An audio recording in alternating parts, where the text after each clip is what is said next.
The Tennessee River Valley is a vast expanse of land spanning 7 states. Most of the residents in the area live in rural country. In the early 1900s, over 90% of urban residents had electricity and power, whereas in rural areas, such as those living in or around the Tennessee River Valley, only about 10% had access to electricity.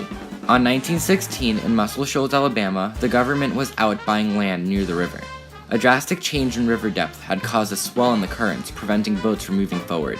The government began construction on a dam, which would both quell the rapids and provide power nearby to manufacture explosives for World War I. The war ended before the dam was completed, and that left the government with a choice: sell the land to the private sector or keep it for the public. This purchase of land is the precursor to the Tennessee Valley Authority, or the TVA for short. During Roosevelt's presidency and the introduction of the New Deal programs, the Tennessee Valley Authority was able to start in earnest. Described by Roosevelt as a company clothed with the power of government, the TVA would improve the area of the Tennessee River Valley. The TVA was planned to provide power to many of the rural areas in the valley. It would create dams that would generate power and control the river level to stop flooding and rapids, create jobs, as well as provide resources for conservation efforts in the area. By 1934, 9,173 people were employed under the TVA, and it began to improve the area in earnest. This caused issues, however, with private power companies in the area. Energy was given to people from private companies. However, the federally funded and subsidized TVA had begun to infringe on their business ventures. The TVA was able to provide energy for customers for much cheaper than energy from private power companies. Roosevelt was accused of being anti-business and anti-capitalism, and accusations of totalitarianism from critics ran wild. The TVA was sued left and right by power companies. In 1935, John D. Battle, an executive of the National Coal Association, said, "We are willing to be put out of business if it can be done in a plain and straightforward business-like manner, but we do object to the government putting us out of business." However, in every instance the TVA was sued, it was upheld as constitutional by the Supreme Court. Jonah, published in 1938, is a response to the issue of the public versus the private sector, as well as the current turmoil within the TVA. Jonah and the Whale, or Fish, depends if you live in a post-whaling world, is a biblical story of a guy named Jonah who defied God and was in turn eaten by a whale or a fish, as punishment. In Jonah, the cartoon, Roosevelt and a light bulb guy are seen on a boat on the Tennessee River with a whale with its mouth open, ready to eat the light bulb guy. The light bulb guy represents private power companies, which are being put in an unfavorable position through the TVA. The light bulb is on the edge of the boat, ready to be swallowed by a giant whale with the words "government ownership" on its tongue. The private power companies are being thrown off of their figurative boat by a federal agency which was able to provide energy to consumers at a much more affordable rate. During 1938 and 1939, the New Deal was coming to a close, and there was internal conflict within the TVA. Its director, Arthur E. Morgan, was in conflict with multiple members within the TVA. This prompted a federal investigation which fed news stories about the TVA, reigniting old arguments about public versus private sectors, along with many political cartoons, which were published criticizing the TVA and the New Deal. The argument of to what extent the government should help citizens is going on to this day. Should the government, if it is able to provide a service better than a private company, provide that service and compete with that company? Is the federal government's direct competition unethical and unconstitutional from a business standpoint? The writer of Jonah certainly thought that the federal government should step back, and that it should not infringe on the capitalistic business ventures of private power companies through the TVA. Despite the negative feedback, the TVA was a welcome source of relief for the southern Tennessee River Valley, and the South, which was considered to be one of the economically poorer regions of the time. We are going to win this war. We're going to end this depression. And there's no reason to suspect that I cannot walk. God bless America.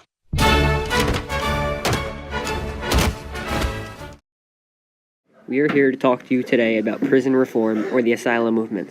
Our leader, Dorothea Dix, learned of the horrible prison conditions while she was a teacher in a prison at East Cambridge.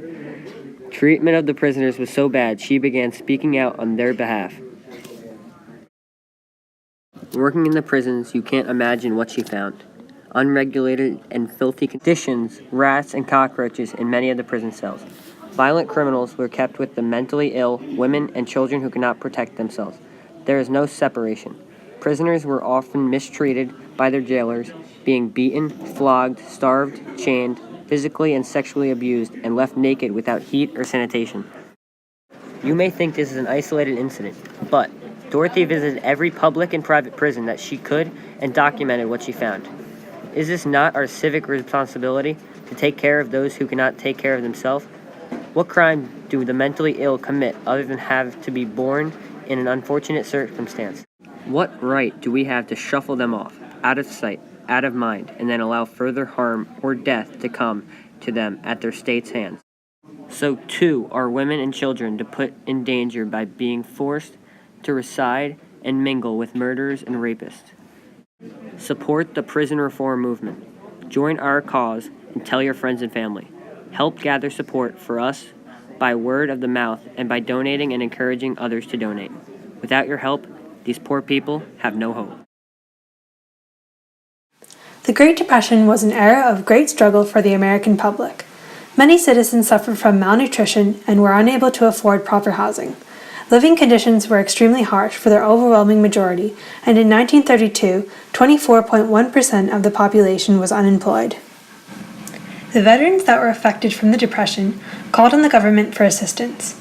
In their support, a handbill was created detailing the reasons World War I veterans should be granted immediate payment of their bonuses. It served as a call to action to assist in the efforts of the Bonus March. Prior to the Great Depression, the World War Adjusted Compensation Act was passed in 1924, which promised veterans certificates for $1 per day served domestically and $1.25 per day served overseas.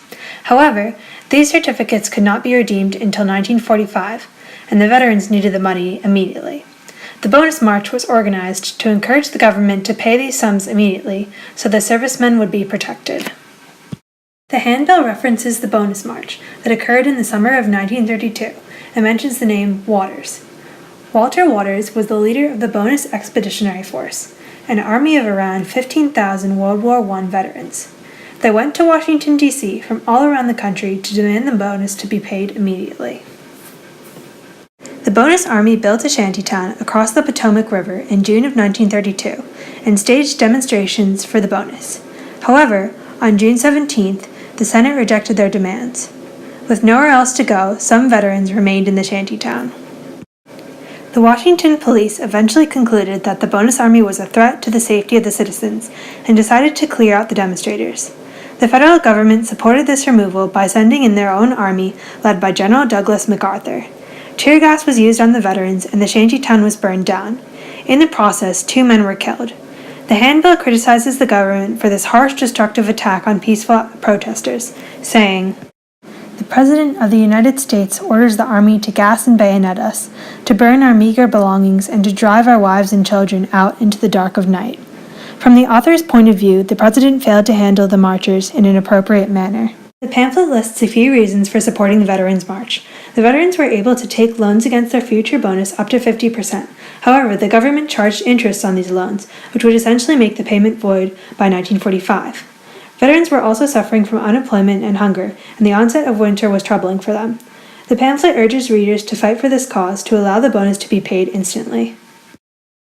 Many citizens during the Great Depression blamed President Hoover for the economic downfall and criticized him for his reluctance to establish federal financial aid programs. The author of the handbill agreed with this belief and accused the president of not appreciating the work veterans did for the country. The handbill says that the president allegedly called the bonus marchers criminals, which the author translates to the government not caring about the welfare of the soldier. President Hoover's response to the Bonus March infuriated many citizens who believed that veterans should be revered for their service and protected by the United States government. These sentiments expressed in the handbill contributed to the growing hostility towards Hoover and his unfair handling of the Bonus Marchers.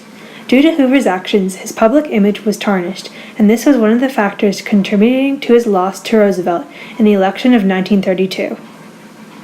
In addition, although the Bonus March was not successful immediately, the handbill also supported the creation of a second Bonus March, which occurred in May of 1933.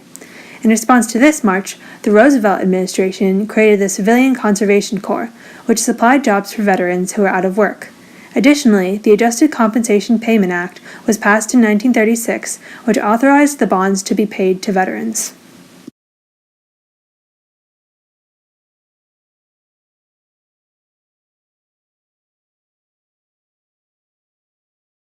During America's Great Depression throughout the 1930s, many Americans began to forget about events occurring overseas, especially in post-World War I Europe. President Franklin D. Roosevelt and the majority of the federal government were very tied up in the New Deal plans and the immediate disaster that was threatening the welfare of the nation. While unemployment was rising in America and the stock market crashed during the early 1930s, German Jews were subject to violence and almost all of their rights were stripped away due to the German Chancellor Adolf Hitler. Hitler came to power due to the promises he made to fix their failing economy after the effects of World War I on the German nation. When Kristallnacht, or the Night of Broken Glass, occurred throughout Germany and other countries in Eastern Europe, President Roosevelt and the American people began to see what was going on in Europe, and it caused controversy within the United States on what to do with the German refugees and how to react to the violence occurring in Germany. On November 9th and 10th of 1938, rioters stormed through the German streets, destroying windows, synagogues, and homes. The places destroyed were those owned by the Jews, who had been targeted by the Nazi Party since 1933. The Nazis had been tormenting Jews for years, but Kristallnacht was what truly showed the Jewish people how dangerous conditions within Europe had become for the Jews. In the days leading up to Kristallnacht, a German embassy official had been shot by a Jew on November 7, 1938. German officials later claimed Kristallnacht was an effective public outrage due to the Jewish boy killing a German embassy member, but in actuality, Kristallnacht was an act of hatred against the Jewish people. Synagogues and establishments owned by Jews were destroyed throughout not only Germany, but also Austria and Poland. This became known as the pogrom, and the Jewish people were blamed for the acts done against them and were fined 1 billion Reichsmark to pay for all the repairs of everything that had been destroyed. When Americans heard about the news, President Roosevelt issued a statement. The statement was set to be issued on November 15th, 5 days after Kristallnacht. The draft statement reads as follows. The news of the past few days from Germany has shocked public opinion in the United States. Such news from any part of the world would inevitably produce a similar reaction among American people. With a view of gaining first-hand picture of the situation in Germany, I asked the Secretary of State to our ambassador in Berlin to return at once for a report and consultation. There is also an additional handwritten part that would be added to the statement that says, I myself would scarcely believe that such things could occur in a 20th century civilization. Following the statement, President Roosevelt had the visas of around 15,000 Germans within the United States extended, which would allow them to stay safely within the country longer. Roosevelt did not completely believe in extending the visas, but was strongly advised to do so. He also planned to meet with the ambassador of Berlin to come and speak with him in Washington to discuss and understand what happened in Germany. Congress later presented the Wagner-Rogers Bill, which would let 20,000 Jewish children come to the United States, but due to its level of controversy, it was shot down. As the president worked on understanding and working through what had occurred in Europe, the public also had many opinions towards what had happened. Many Americans were struggling through one of the worst recessions that the country had ever seen, so many were reluctant to let new immigrants in.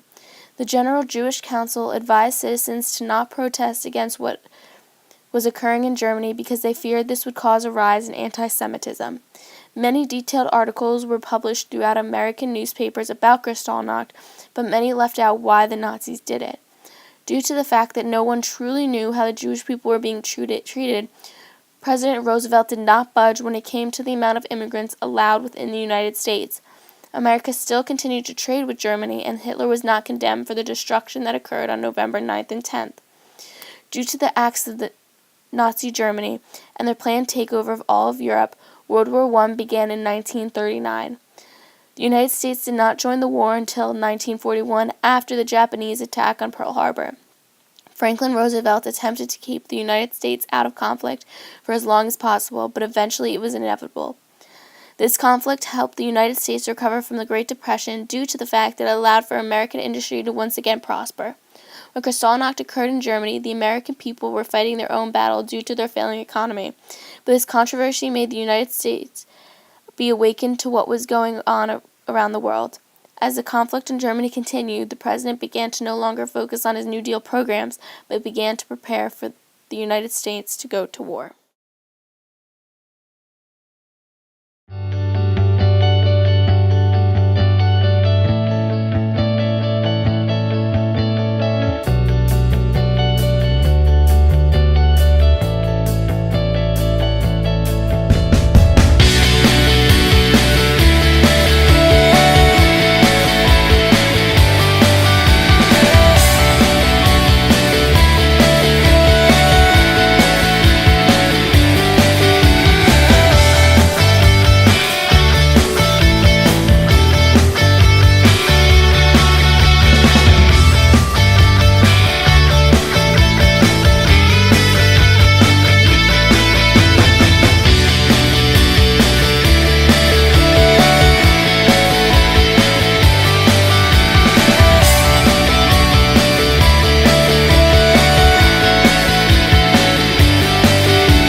On February 5, 1933, Helen Keller wrote a letter to Republican President Herbert Hoover.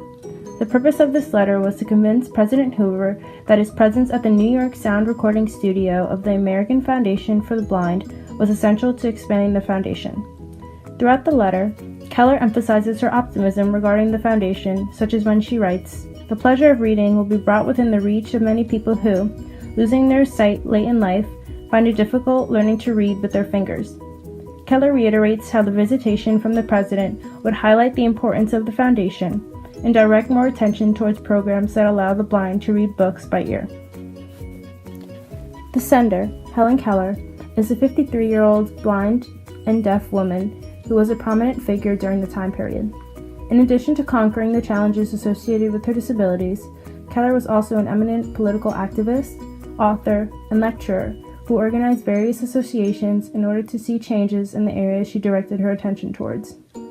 Specifically, Helen Keller joined the American Foundation for the Blind in 1924 in order to emphasize the importance of educating and rehabilitating those with vision loss.